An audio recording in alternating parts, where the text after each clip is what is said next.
You'll also look at paragraph J. To be informed in advance of the evidence the prosecution intends to rely on and have reasonable access to the evidence. Up to now, we do not have reasonable access to that evidence because the witnesses are the accused persons. This can only happen in a jurisdiction where there are no procedures, and especially as enshrined under Cap 75.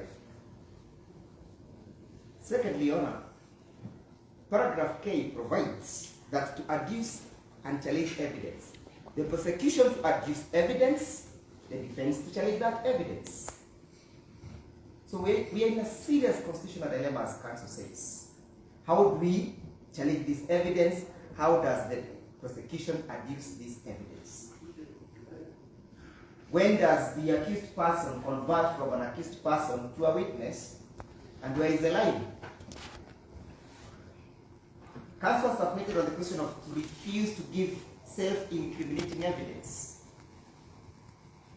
And Your Honor, this is a very, very, very serious transgression. Because this Article 50 is protected article under Article 25. Article 25 says that these are some of the non-derogable rights. You cannot derogate this right. You cannot limit this right. The right to a fair trial. And as such, Your Honor, many a times this court has said that it has no ability to interpret or apply the Constitution. But we are not asking you to interpret it. We are asking you to apply it. Just in the same way you would apply the provisions of the Constitution and Article 49. If you could grant an accused person bail under Article 49, and that is the application of the Constitution, why then should the court close its eyes to the imports of Article 50? You know, as a sample and perhaps pass over to my learned friends, it is important also to look at Article 10. Under Article 10, which provides for the values and principles of governance, this court is enjoined. This court is enjoined in its jurisdiction to uphold the provisions of the Constitution. Among that principle, Your Honor, is the principle of the Bill of Rights, to which we are submitting to this morning. So, Your Honor, we are in a serious dilemma. And may I just mention that the evidence of Mwangi Chege, the evidence of Daniel Mutua Jeroge, the evidence of Simon Mungai Madu,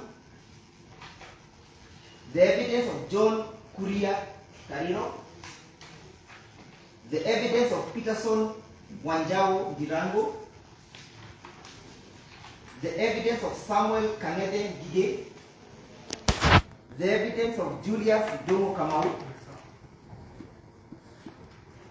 I hope my friends had raised it, but maybe they haven't. The charge sheet is supposed to be signed by a name and rank of the prosecutor, and then the ODPP stamp, date, and signature.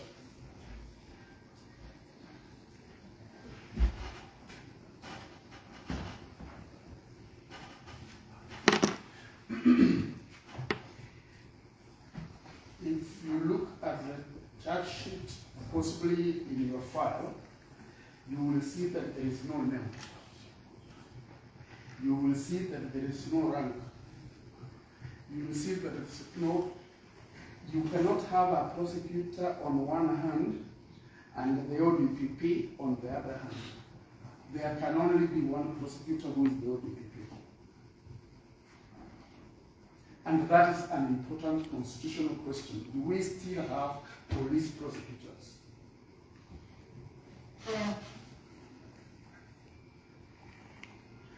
If you look at the charge sheet, you will also see, and this is, I hope the court to direct that the matter proceeds for hearing as scheduled, because the date was taken by consent of the Honor.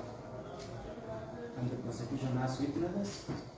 And as a matter of fact, Your Honor, I just applied the name of the witnesses who are present to my learned senior duty. And he has not mentioned that, which means that's another of misleading this honorable court. Having said that, Your Honor, I request that Your Honor will exercise the powers which you have under the Constitution to enable this trial proceed in another manner and in accordance with the law. That's all.